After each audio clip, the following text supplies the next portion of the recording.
Welcome, welcome, welcome, welcome, welcome.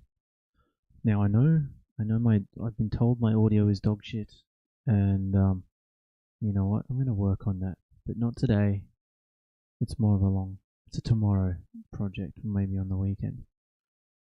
Big news, huge news coming out about the Kyle Sandilands case. I know we're all very excited. We've been watching with bated breath. We've been reading the court filings. But unfortunately, it's coming to an end.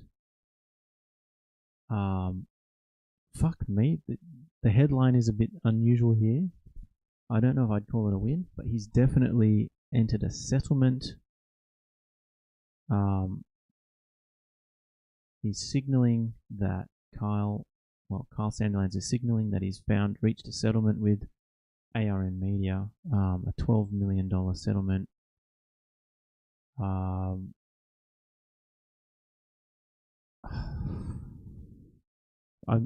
interested to know if they'll release the actual settlement. Probably we won't see these things can be made private. But considering that it was an $80 million contract, I'm surprised that ARN wanted to settle. I felt like they had a pretty good case, to be honest. Sandilands would obviously say that his lawyers, I think I read before that his lawyers said that they reckon they could get like 35, 40 million. But that feels insane to me. I can't imagine, how that could be the case. I think for the Jackie O one, she's probably got a better case than Kyle does. So,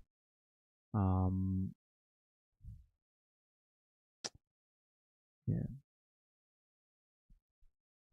we'll see. We'll see if anything else comes out around this.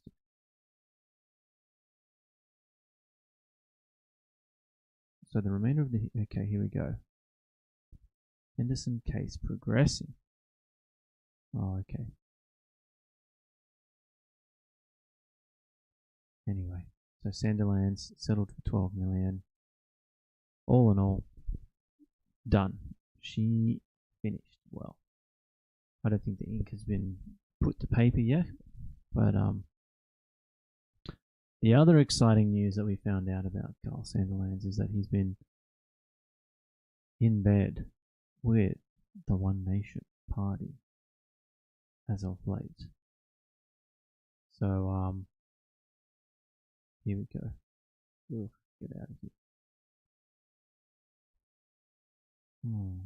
Hopefully you can't hear that. What is this? Yeah, good.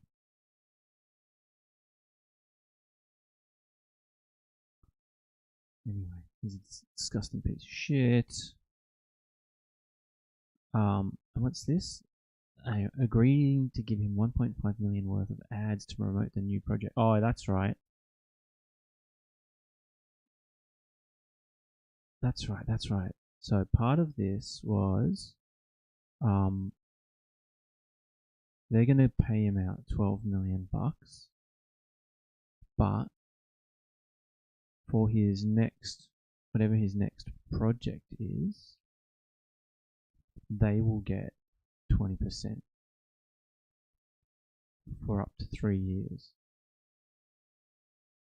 subject to agreed revenue thresholds and caps. And so they're going to give him 1.5 million bucks worth of revenue for his new project. So, holy shit. So even though they're paying 12 million bucks, they might even get that back, right? So it's more of a quid pro quo than an actual anything else. And so this is what he's banking on, right? So he's going to go to a private radio show, so a subscription radio show. I guess they're trying to figure out what the monthly fee would be. Interesting. I wonder how it's all going to work for him. 20 million.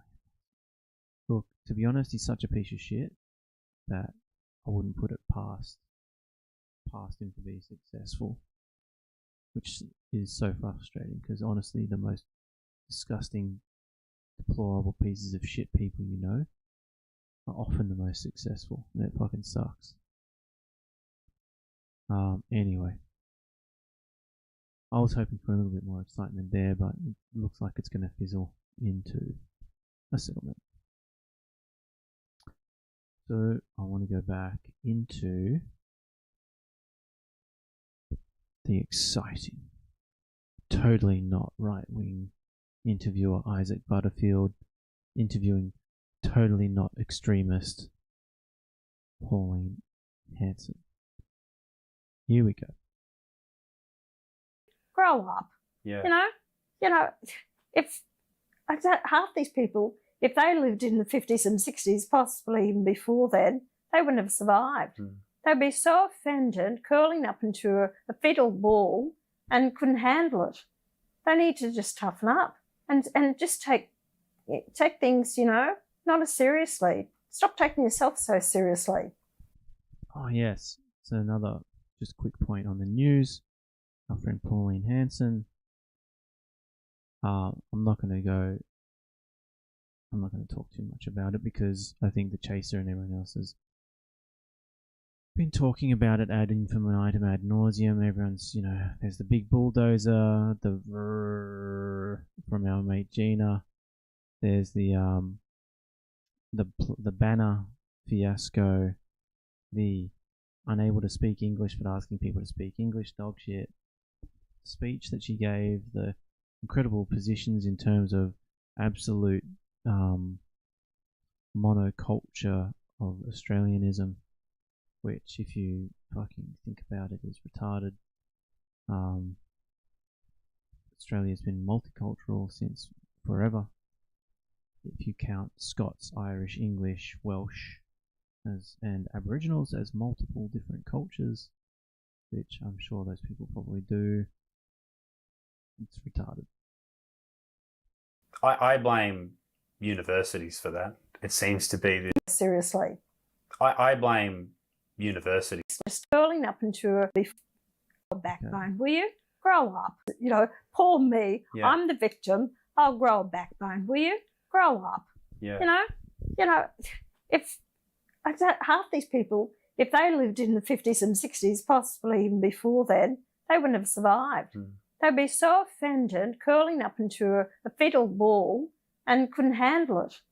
They need to just toughen up and just take things, not as seriously. Stop taking yourself so seriously.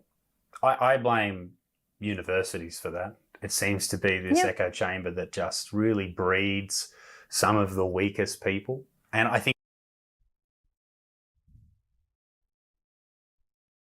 like, if we seriously engage with what they're saying here,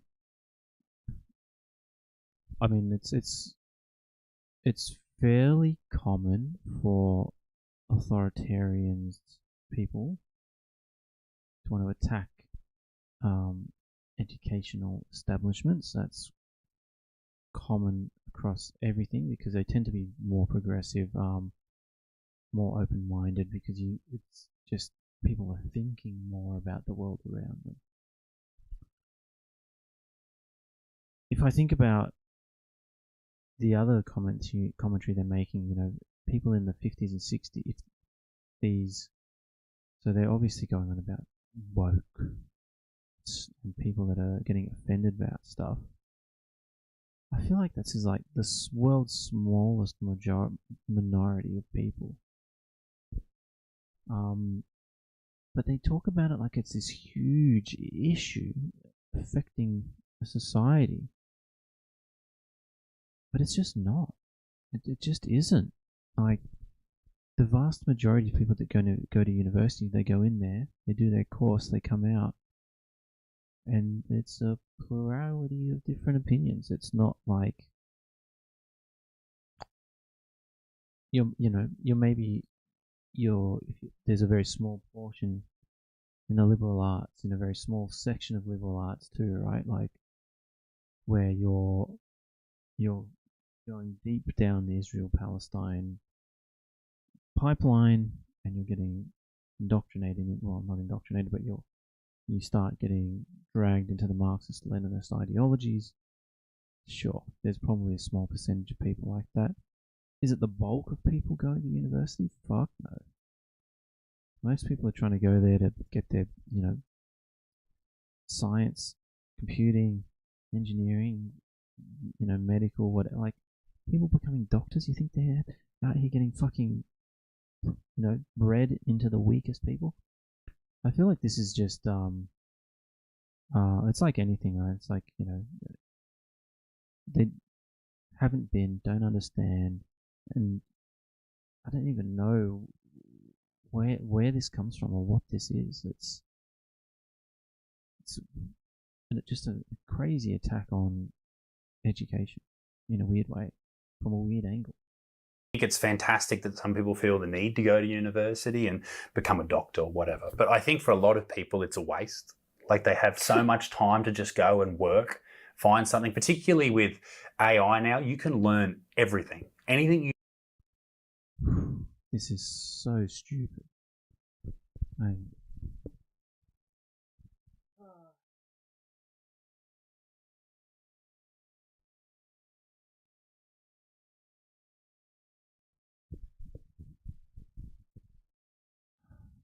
Educational outcomes in Australia scale directly with qualification levels, resulting in vastly improved employment rates and earnings for higher level attainments. I mean, this has been studied and this has been shown to be the case worldwide for a bazillion different countries, right?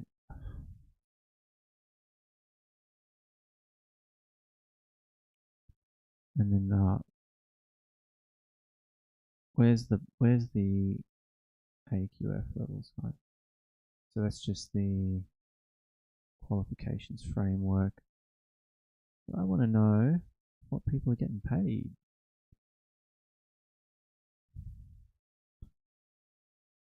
Like there is no new science here. This is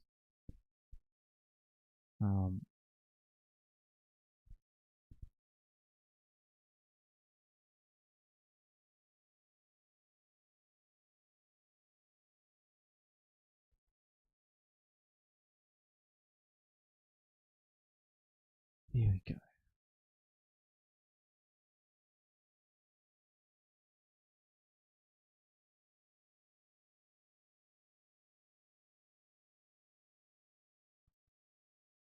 God, this, like, Google is fucking Australia. Like Google in Australia, like Google search is absolute dog shit. Like absolute dog shit. Here we go. Where's this data coming from? I wish it was better. So it's got ABS, qualifications and work, okay.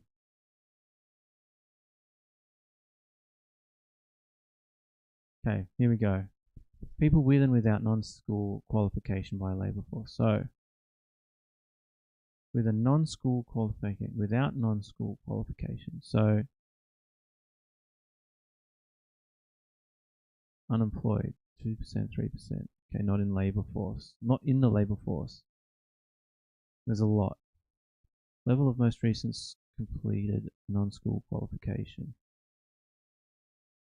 Okay, so that's non-school. Right.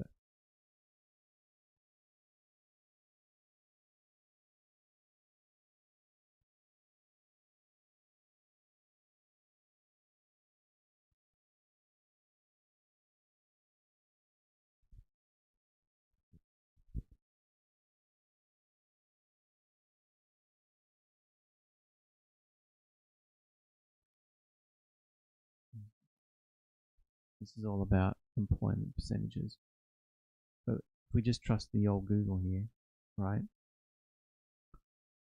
No non-school, so school counts as high school, primary school, high school. So if you didn't go no qualification after school, $1,000 a week.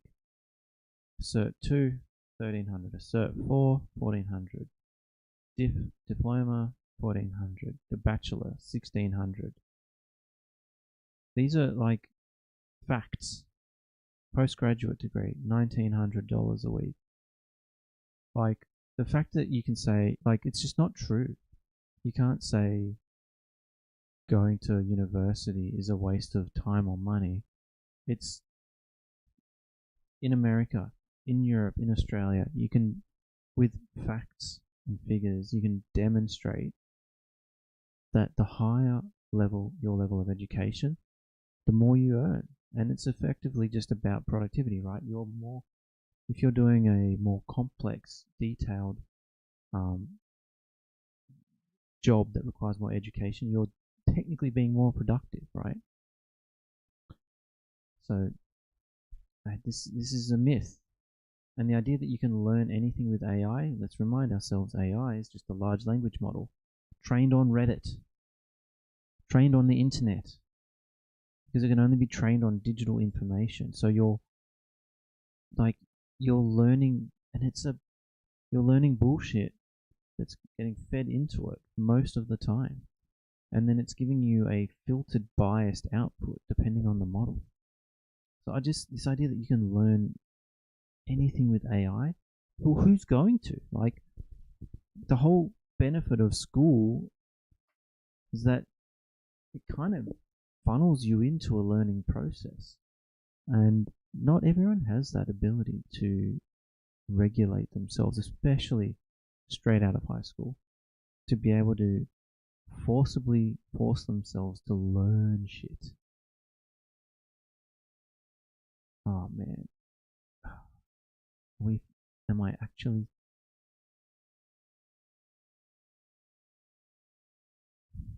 Have I just been talking and not streaming anywhere? No. We're streaming. Fine. 17 minutes, that's good. I like it. Phew.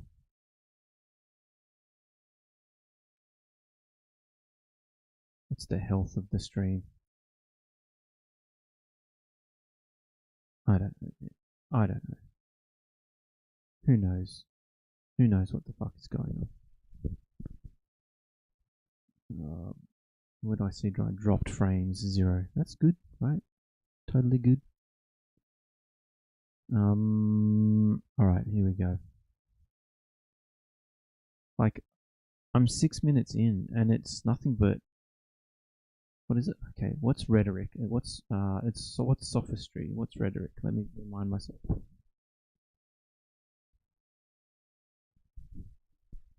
Here we go. Sophistry is the use of clever, superficially plausible reasoning that is actually unsound or invalid, often employed deliberately to deceive or manipulate an audience. It prioritizes winning an argument or persuading others over finding the actual truth. Sophistry. Sounds good. What about rhetoric?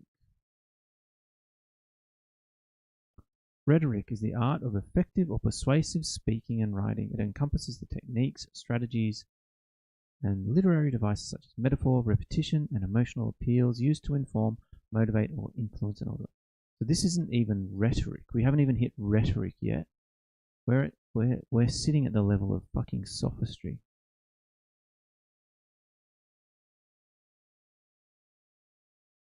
You need to find out, perhaps not to be a doctor. Yep. Okay, go to uni for that. But for other things, to run a business, just get involved. Get amongst too many arts degrees for me, as far as I'm concerned. Why would you do that? I don't understand why you would go into debt. I think we need a big clean out. Why would you want to know about the arts? The part of... I mean, fuck. Every 2 seconds they're saying the world's dumbest shit I've ever heard in my life. So these are the people that say Australian culture needs to be a monoculture and a culture that needs to be saved. What the fuck do you think a culture is outside of its art and the way that people communicate inside the society? Like, these are the people doing the arts degrees that are pushing the envelope of what is culture. Unfucking believable. I think a lot of these people they've got to say, oh, listen, I went to university, or it's peer pressure that I'm signing up to go to university. A lot of these people shouldn't go there. They're not academically minded. They'd be better off doing a trade, doing something else with their life, than wasting taxpayers' dollars and going to universities that they'll never pay back to the taxpayer. So that's how I feel about it. Universities, have had a big impact on the last, I'd say, 2 generations at least, the impact that they've had on the way of thinking. And I think it's indoctrination, a lot of it. And I think that over the years they've had these professors, lecturers that are going to university pushing their own ideology and their own agenda. And I know, it's for real. Just go get a trade. Sink tinnies and fucking forget about it. Don't think. Just get angry that the place is full of immigrants. Right? That's what they want you to do. They don't want you to think. Universities actually teach you a lot about thinking and how to think and how to approach problems and how to solve problems. That's predominantly what university level learning is. And this guy's like, if you want to start a business, just go out and start a business. But what if your business is related to the arts? What if your business is actually teaching fine arts to children or adults or something like that?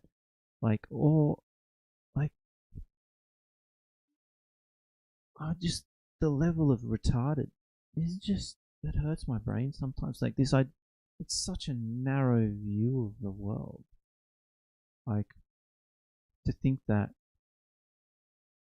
we've got to keep people poorly educated, and we're still somehow going to manage to be like innovative and creative and pushing scientific discoveries or anything like that. Like, you can't just educate and elevate small portions of your society and expect these things to happen. Like, the whole of the society needs to be moving in a direction for it to have these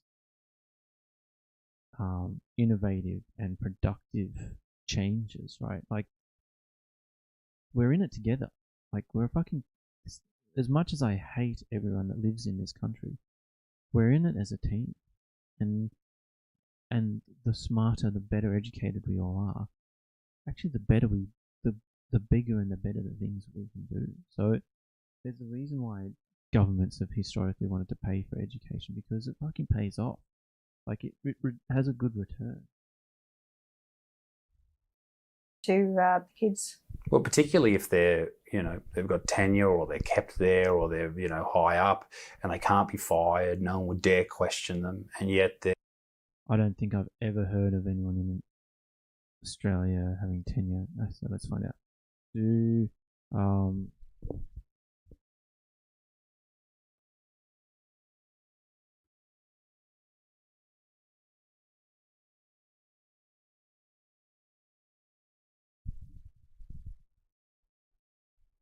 Dentures, no.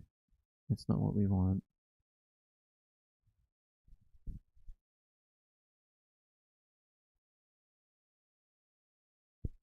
Continuing or ongoing appointments, long-term job security and protections, against arbitrary dismissal. Yeah, but the fuck me. That's always the case in every... Okay, whatever. The path to permanency generally works as follows.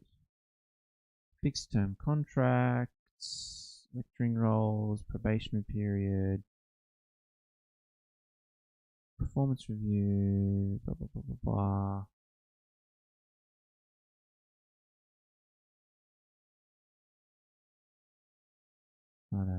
So I would imagine this idea of the tenure that he's talking about is very much an American idea, and I don't think it works that way in Australia.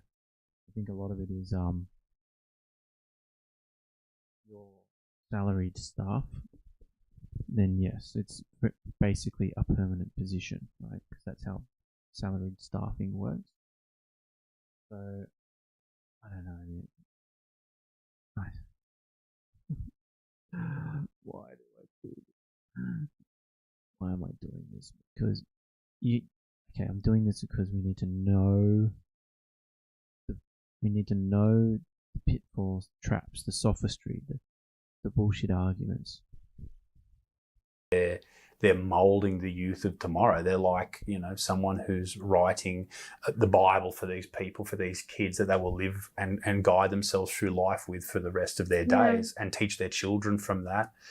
I grew up in a household that was very much a Labor household, but I feel like there's just such a difference between modern Labor and where it was in the 80s, the 70s, where it was all about the workers. And that's still how people seem to quote it. Mm-hmm. I feel like the political spectrum has changed so much, where one nation, where people might have looked at it 10, 20 years ago, if it was there. I don't think the Labor Party's changed that much. I think, has it? It doesn't feel like it has. I mean, it still feels like it's doing a lot of the same shit, to be honest. And this is where we get the speech of, I didn't leave the left left me. Everything went so far crazy, all the political parties changed and I didn't do anything. It was the political parties that failed me. And not realizing that actually you weren't politically plugged in. You weren't left wing at all. You were right wing deep down in your heart, and you just hadn't decided to think about politics yet. Shit, I feel like I missed something else here. So that's how I feel about it. Universities, have had a big impact on the last, I'd say, 2 generations at least. Impact that they've had on. That's right. I remember. Particularly if they're, they've got tenure or they're kept there or they're. I remember this guy said something about the lecturers are shaping the minds of the young people and indoctrinating them. I mean, this is clearly a man who hasn't attended university, because I can tell you right now, when you go to university, you don't give a fuck what your lecturer says. You're just trying to pass. Like, okay, admittedly, I did mainly STEM, so there is no cultural indoctrination.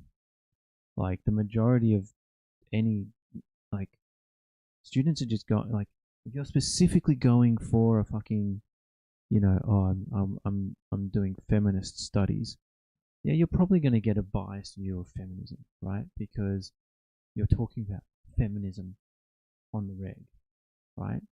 But if you're there to talk about art history, you're probably going to get less, you're probably going to think fucking get much less indoctrination. Like, this indoctrination idea just sounds like bullshit. It would happen to be, and if it does happen, it's going to be the smallest minority of people. Absolutely not enough to have a voting bloc. Or if they are, they're voting Greens, right? They're not going to give a fuck about, like, Labour or One Nation. Like, it's going to be the world's tiniest minority. Okay. They're molding these people, for these kids, that they will like, someone who's writing the Bible for these people, for these kids that they will live and guide themselves through life with for the rest of their days and teach their children from that. I grew up in... I mean, they're talking like it's, ideas are poison. This is the free speech people talking like ideas are poison. Like, I don't think, they're talking about how I feel about their ideas. I feel like these guys have idea poison, and they're going to teach their kids to be fuckwits too. Right? Like, that's just life, man. Like, sorry, Buttercup. Remember they tried to give me the big whinge about, at the start, they wouldn't be able to survive the criticism if they were growing up in the 50s and 60s. Look at you having a big fucking whinge, you little snowflakes. That's life, man. People are going to fucking have different ideas. Grow up. Get used to it.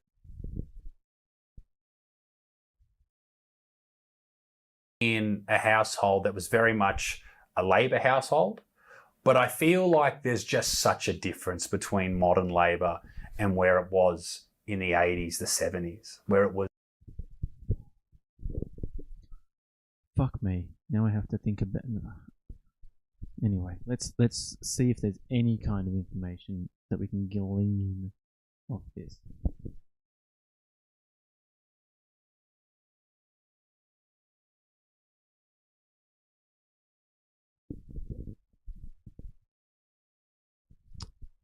Here we go. Economic policy. So, we were in a Hawke-Keating era of pro-market economic reforms. Oh, yes. Deregulation and union pragmatism to a modern focus on social progressivism, climate action and government intervention to manage inequality and the rising cost of living. It's crazy, man. It's crazy that we embraced economic liberalism. The Labour Party embraced economic liberalism, including floating the Australian dollar, financial deregulation, reducing trade tariffs, like restraining union wage demands in exchange for tax cuts and expanded social services, like reining in the unions, getting funny with the money, like selling. I mean, didn't Keating sell off Telstra or some shit? Like, weren't we like reducing now? Like, we were privatizing a whole bunch of social service companies. Now we're focusing on the cost of living, housing affordability, like where tax reform, where we're taxing the fucking capital class. Like, this is insane. We're looking at like gender politics, diversity, inclusion. Like, what is he trying to say? Like, this is absolutely shifting towards the working class. Like, this is crazy. Potentially, I think what's happened is that Labor's maybe gone too left for our mate Isaac Butterfield, right? I mean, fuck me. Climate change. Anyway, whatever. It's all about the workers, and that's still how people seem to quote it. I feel like the political spectrum has changed so much, where one nation, where people might have looked at it 10, 20 years ago if it was there and said, yes, that's very far right. And now it's a moderate opinion. It's almost the silent majority's opinion relates to the opinions that you may have. Maybe not every opinion, but at least it's in the same conversation. I think Australia's caught up with me. Because I saw the writing on the walls. You've got to, in politics, you've got to have a vision for the future. I think we lack that with a lot of our politicians. And you have to have an understanding of the... Keep in mind, she doesn't have a vision for the future. She's had Gina Reinhardt do an iron-on transfer. So Gina Reinhardt got her iron out and iron-on transferred a vision of the future onto Pauline Hanson's brain. She doesn't have her own fucking vision of the future. She has a billionaire mining magnate's vision of the future. Impact that your legislation will have on the country and the people. And a lot of politicians can't even think that far ahead. They don't even know what's in the legislation. They just go along and vote with the party lines on a bill or legislation's put before them. So, oh my God. Do we have to do this?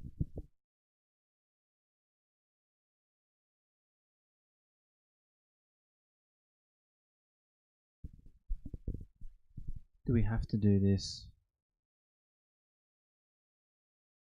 Do we have to do this?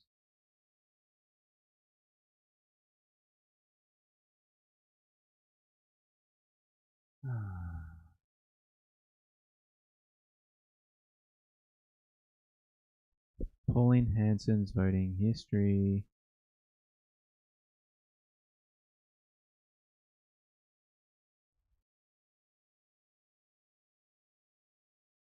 %53 attendance.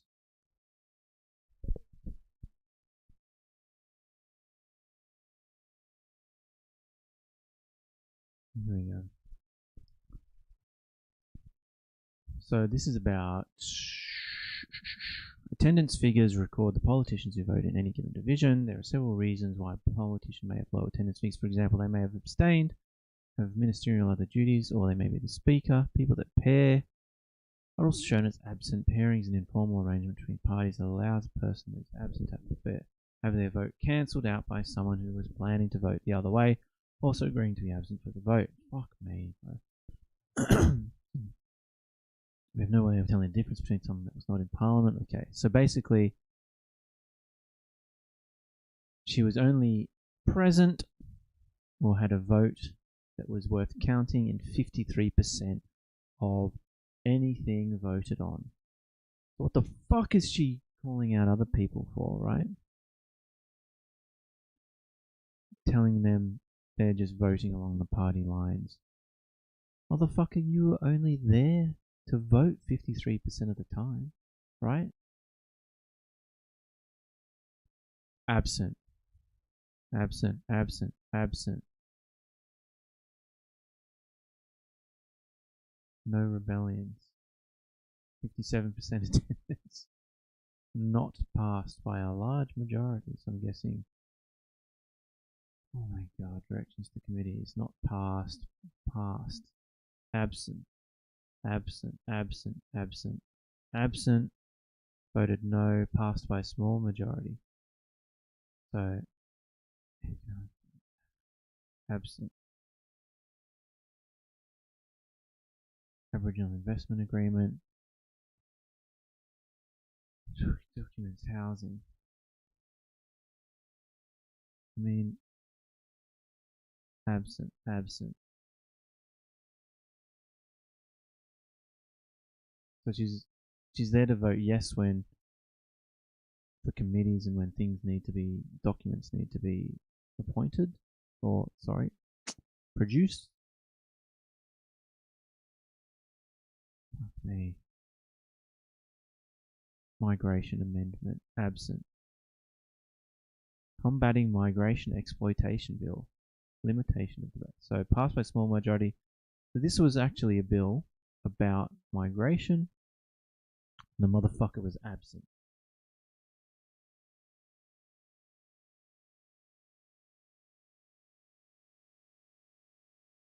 Can I get like a fucking serious? Anyway.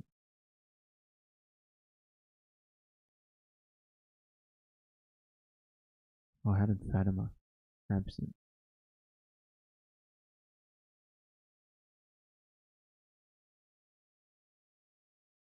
Australia's Voice Senator.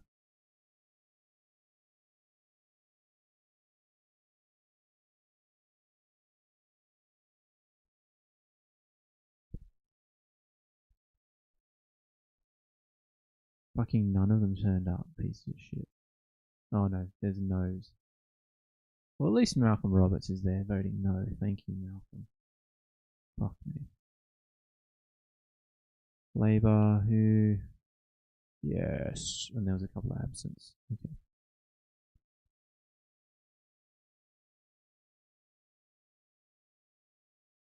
Sunita Green. Righto.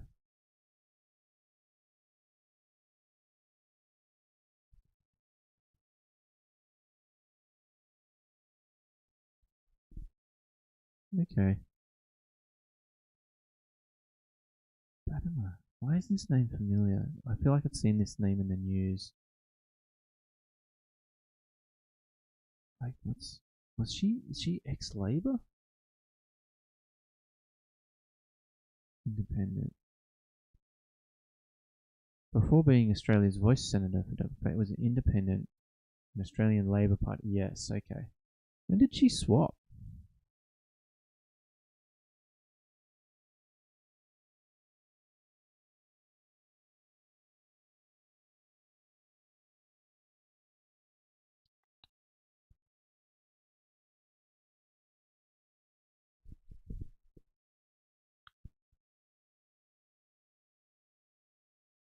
political career. Payne joined the United Workers' Union in 2018 as an organiser, president of Young Labour, having been a member of the Labour Party since 2014.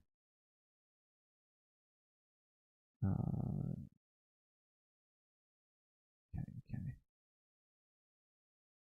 Crossing the floor and move to the crossbench, yes. Okay. Because if I remember correctly, she has a fucking dog shit take.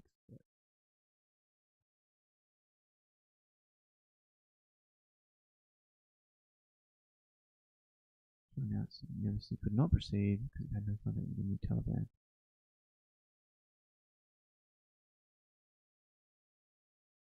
Yeah. So she did the right thing, trying to renounce her blah blah blah. Wants to normalize hijab wearing. Fucking who cares? Hijab is a weird thing, hey. Like,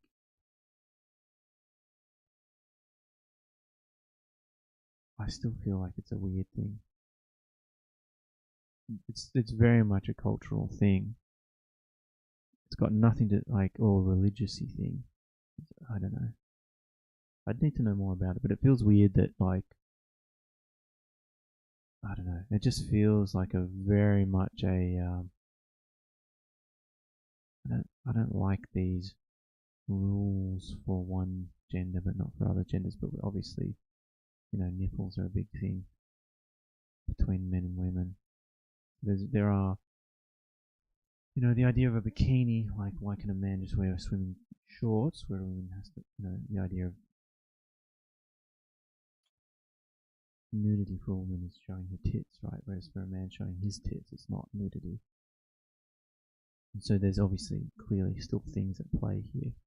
What's considered sexual, different for different cultures. I totally get that. But as much as I hate Pauline Hanson and this guy, Isaac Butterfield, and their idea of a monoculture in Australia, there needs to be a baseline culture for sure. And there needs to be an understanding that if you come here, that there is a baseline culture of acceptance in various different ways of living. We will accept your way of living, but you got to accept our way of living too.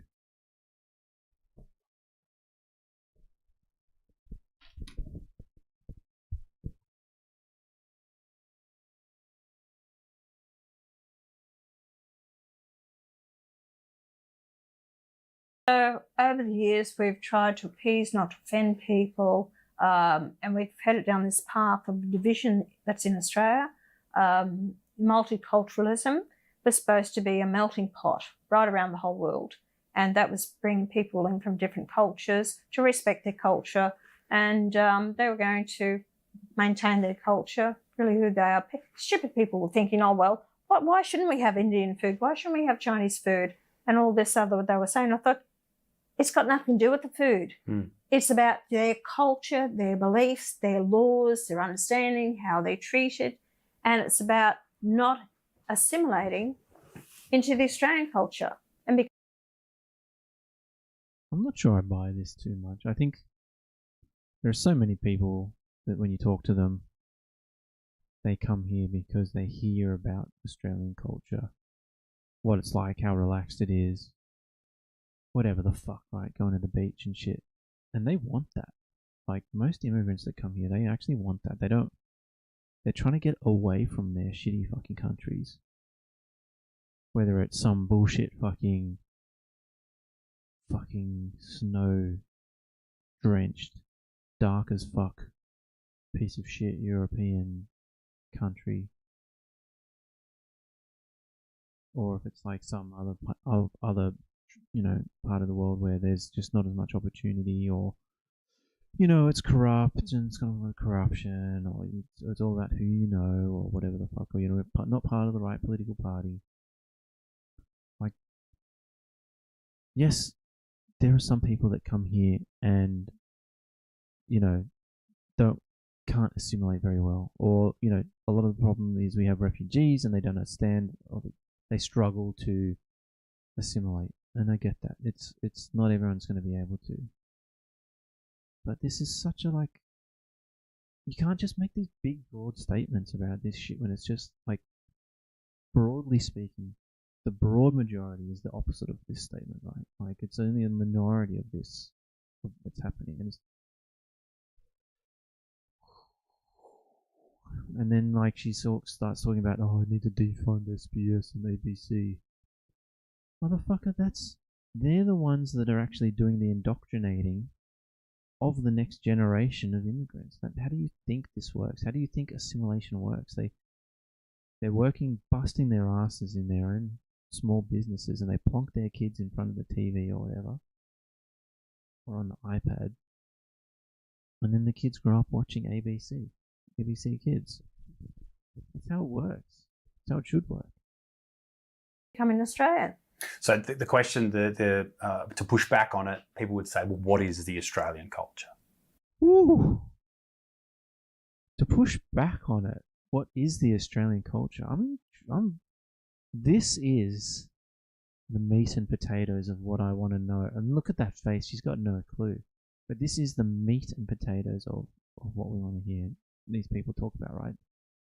What is our monoculture? Give it to me. Give it to me straight. Well, that's what I say to people. If you ask that question, you've never travelled around the world. Yeah. So you know damn well what a Japanese culture is, don't you? Or a Chinese culture, and you go there, or Indian culture, or even a British culture, you can see the difference there. So we have an Australian culture. We don't believe that we have a culture because we're surrounded by it all the time. And it's definitely, our laws are part of our culture. Different things that we may do, it's all part, Oh my God. Oh my God. Ooh. Oh my God. Okay, so laws, yep. Pretty fundamental around the world, that people have, laws unique to their area. Okay. She's not going to be able to name a single thing, is she? Different things we might do. What are some of those things? Pauline, please. What are some of those things? I wonder if Isaac's going to help out, but we'll see how we go. Our culture, different things that we may do, it's all part, our activities, our lifestyle, that's all the Australian culture. So it is very important what we teach in our educational system. It's all part of our Australian culture, our history. It's a part of the Australian culture. I would say, and how I always... Oh my God. I don't think she named a single unique identifying characteristic. Like, there is nothing there. She outlined a framework of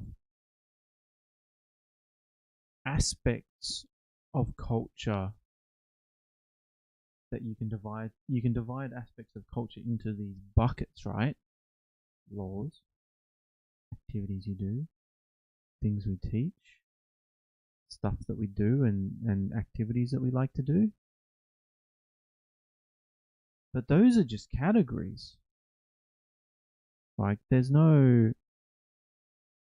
Where's the actual substance? There's nothing to critique, right? I can't actually say whether she's right or wrong. Like, she's given me nothing. She's edged me right up to the point of almost thinking about it. But there's actually nothing here. What? I still don't know what Australian culture is. What is it? Okay, don't worry. We've got our mate Isaac to walk us through. Give it to me, Isaac. Put it when it comes to Australian culture is, think if you've ever been to America and you've been there for a couple of months and you get on that Qantas flight and you hear Australian accents, and you're just like, oh, thank the Lord I am home. Yeah, you just feel safe. You feel like you're just around good people. People start helping you with your bags. You got a baby. It's all good. Here we go. See, starting to get there. People help you with your bag. Okay, ultimately this is xenophobic like his first description just sounds like xenophobia. Like, oh, people sound like me, they look like me, they behave like me.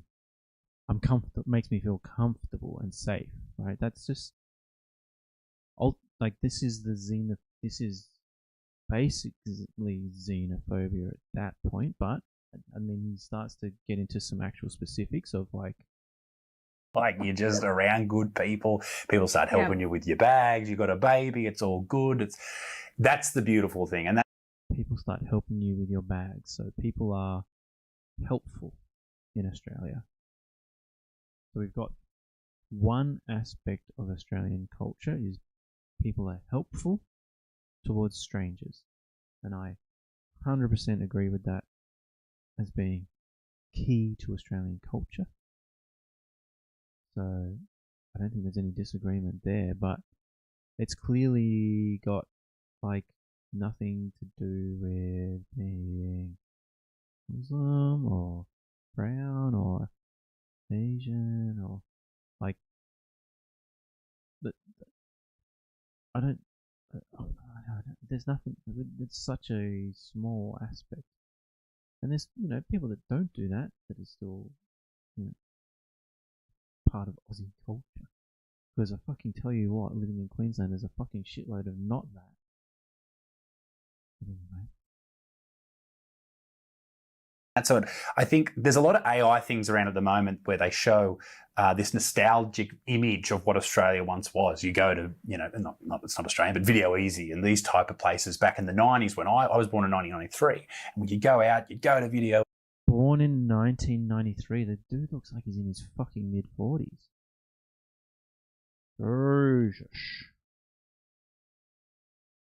Anyway, 10 o'clock.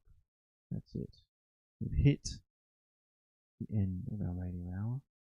We are 11 minutes through the Isaac Butterfield interview with one Pauline Hanson.